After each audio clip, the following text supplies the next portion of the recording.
Hello everyone, कैसे हो आप सब। आशा करती हूँ आप सब बहुत अच्छे होंगे। ये टाइम है सुबह सुबह का। सुबह के बज गए हैं 7। मैं आज सुबह जल्दी ही उठ गई थी क्योंकि ये कल काम से आए थे शाम को। फिर इनको कुछ ज़रूरी काम के लिए जाना है कहीं पे। सवेरे सवेरे ही 8 बजे ये चले जाएंगे। फिर दोपहर बाद फिर से काम करने के बाद अपना काम पर चले जाएंगे जो ज़रूरी काम करना है। वीर जी को भी बुलाया है इन्होंने। वीर जी और ये जाएंगे। इन्होंने रात ही बोला था कि मूली के पराठे खाने हैं। मूली के पराठे भी टाइम लगता है बनाने में और इनको भी जल्दी जाना है, इसलिए मैंने जल्दी ही उठ गई थी और जल्दी से कर रही थी तैयारी। पहले मैं मम्मी जी पापा जी को चाय देकर आटा लगाकर नमक वाला मैं ऊपर चली गई थी प्याज लहसुन को लेकर। मम्मी जी को बोलकर चली गई थी मैं मूलियाँ कद्दूकस करने के लिए। मम्मी जी मूलियाँ कद्दूकस कर रही है, मैं आई। फिर रूहान सो गया था, अभी रूहान सोया हुआ है। थोड़ी देर ये मम्मी जी और पापा जी के साथ खेला। मैं इसको नीचे ही ले आई थी, वो भी नहाने के लिए चले गए हैं।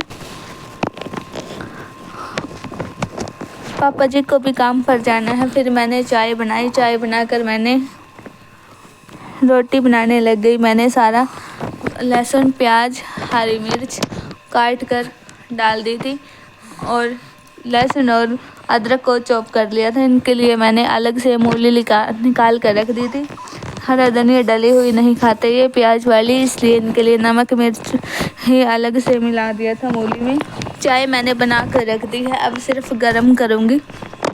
मूली के पराठे इनके लिए मैंने अलग से बनाए और पापा जी को अलग से बना कर दे दिए।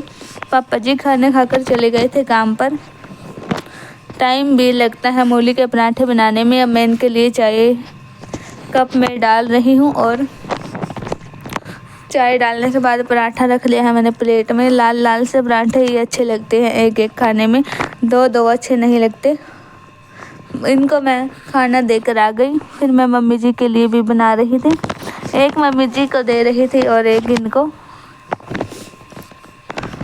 पराठे बनाने के बाद मैं अपने लिए भी बना लूँगी। और अब रूहान भी उठ गया था। मेरे खाने का टाइम हो जाता है तो उठ जाता है ये। जब मम्मी जी खाना खा लेंगी तो मम्मी जी रूहान को लेकर धूप में चली जाएगी। रूहान बैठ जाएगा धूप में।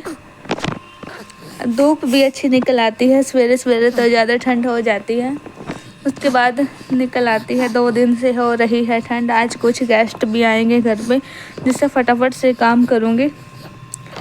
11-12 बज जाते हैं काम करते हुए, क्योंकि बीच में रूहान भी रोने लग जाता है। रूहान को भी लेना पड़ता है। फिर वैसे तो मम्मी जी ही रखती हैं इसको, और नहलाना भी होता है। रूहान को नहलाना भी होता है। बहुत सारा काम होता है दिन में, जो सवेरे सवेरे तब ऊपर का कर आती हूँ, इसलिए ये 11-12 बजे तक हो जाता है, नहीं तो बहुत लेट हो जाता है काम।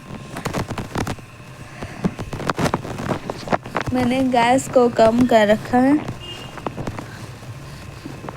सभी के पराठे बनाने के बाद मैं बर्तन साफ़ करूँगी। ऊपर सोफे पे कपड़े भी पड़े हुए हैं, उनको भी उठाने जाना है। बहुत सारा काम करना रह गया है। ये बैठकर खा रहे हैं अंदर खाना, और फ़ोन भी आ गया था इनके पास, इनको जाना था। मैंने अब दरी वगैरह भी उठा दी थी। दरी उठाने के बाद मैंने लगा ली है झाड़ू। झाड़ू लगाने के बाद मैं पोछा लगाऊंगी, क्योंकि बहुत ज़्यादा डस्ट हो रही है और गेस्ट भी आएंगे। वीर जी तो आ गए थे जब मैं झाड़ू लगा रही थी। बाहर बैठे हुए थे वीर जी, मम्मी जी, वीर जी सब। फिर मम्मी जी ने आई। मम्मी जी ने अभी खाना नहीं खाया था, क्योंकि रूहान को ले रखा था गोद में और कुछ काम भी कर रही थी। फिर रूहान अब सो गया है, ये फिर से सो गया। फिर इसको लेकर आ गई थी, बैठी हुई है, खा रही है खाना। फिर मैंने मम्मी जी के बर्तन साफ़ किए, फिर लगाया पोछा। पोछा लगाने के बाद ये और वीर जी चले गए थे और गेस्ट भी आ गए थे। फिर हमने खाना वगैरह बनाया दोपहर का। दोपहर का खाना सभी ने खाया। दोपहर का खाना खाने के बाद पापा जी थोड़ी देर गेस्ट के पास बैठकर चले गए थे काम पे। हो गया है शाम का टाइम। मैंने साग छौंकूंगी आज मैं और उसके साथ बनाऊंगी रोटी।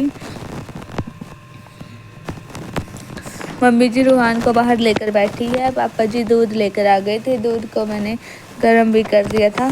जल्दी जल्दी से काम हो जाता है। रूहान अब खेल रहा था मम्मी जी और पापा जी के साथ। ये खेलता है मम्मी जी और पापा जी के साथ। उसके बाद ये सो जाता है, फिर उठता है।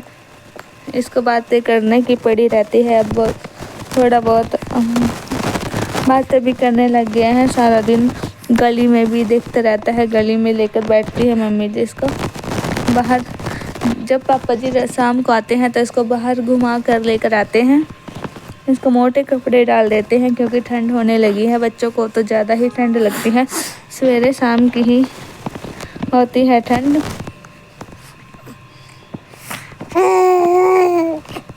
और ये खेलता भी है। साग छौंकने के बाद रूहान लग गया था रोने जब मैं साग छौंक रही थी।